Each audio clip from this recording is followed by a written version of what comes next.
Hotep. This is Brother Amin Ra Tahuti Haru Kahudi Haru, or you could just simply address me as Amin Ra or Amin.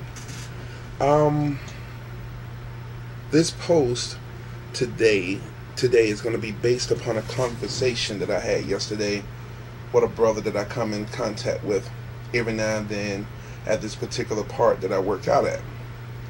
Now, it's interesting because the brother and I have never exchanged names, but however, we know each other's signature. For those of you out there who are into metaphysics or dealing with anything dealing with esoteric sciences, you know that everybody has an energetic or a mental spiritual signature. No one person is the same, not even twins. And so, as I was saying, this brother and I, whenever we meet, we have these very profound conversations, about life in general, about racism, about getting in touch with nature and really being who we were meant to be, which is the Neteru in the physical, who would create heaven on earth. That was one of the major ideas of the ancient Kemites and all ancient civilizations, was to manifest heaven on earth. Okay? We were having a conversation about love, lust, and relationships, and he brought up a point about how brothers and women can see someone who catches their eye, someone that they're very attractive to, and they'll be like, well, I love that person, or I really, really like this person, and you don't know the person, you don't know who they are mentally or their mentality. You have not tapped or touched the soul of that person. And he was talking about a lot of us have a misconception of love, and that really he's one of the main things that love represents, or what love is understanding. And when he said it, when I first heard it, it was like, yeah, I got you. And then subjectively, subconsciously, it hit me like, boom. Oh, snap. That was profound. That was beautiful. And there's not too many times where anyone can say any one thing to me and I just shut up and get quiet. This was one of those times, and this is how I knew, hey, this brother just hit on some science here. And so when we departed, I came home, and to just get a better understanding of the word understanding, looked it up.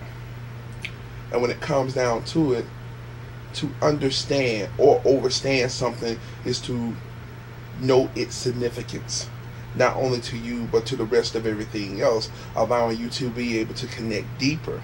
So in essence, what he was saying, and what I agreed with, is that what really love can and probably should be is just a deeper understanding of who we're dealing with or what we're dealing with. A lot of us seem to think that love is either based upon the fact of this person looking a certain way that allows me to feel a certain way, or love can be where you're doing whatever it is that I wish for you to fulfill for me physically, and therefore I love you. It's not you that I love what you can do for me.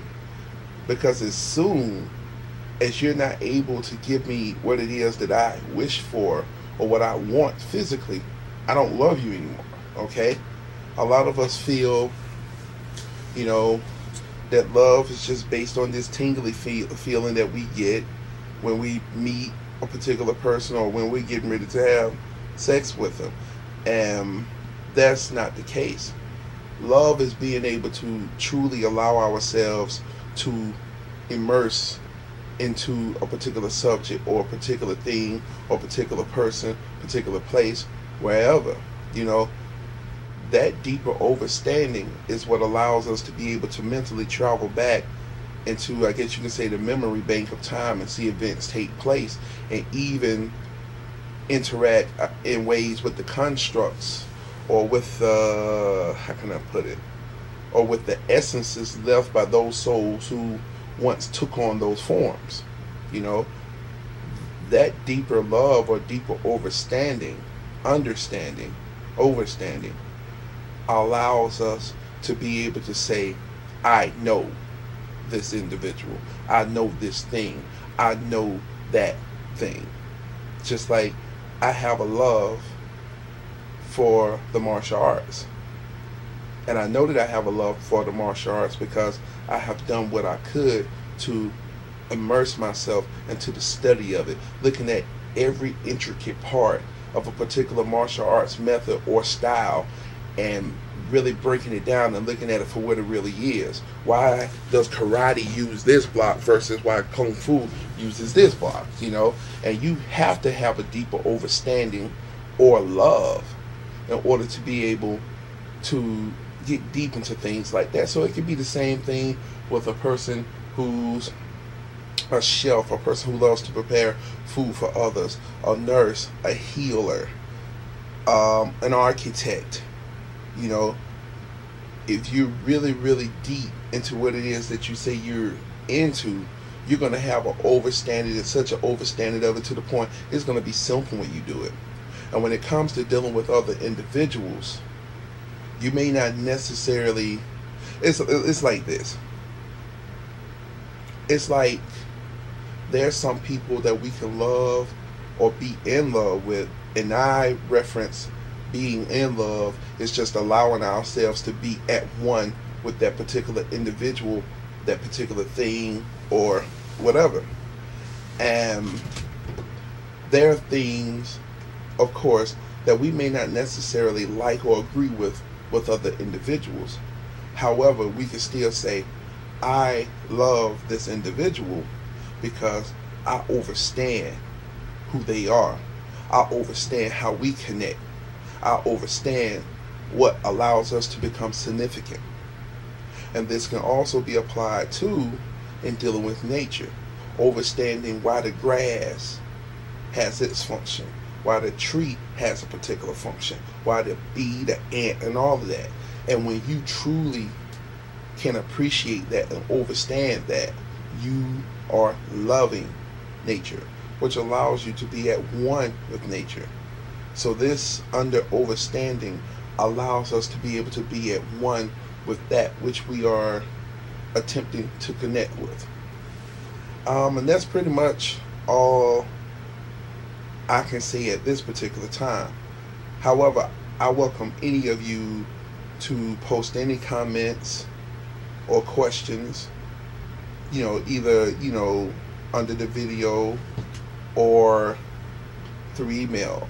And I will do the best I can to answer your questions or to further elaborate, and may possibly do another post answering or commenting on a particular comment.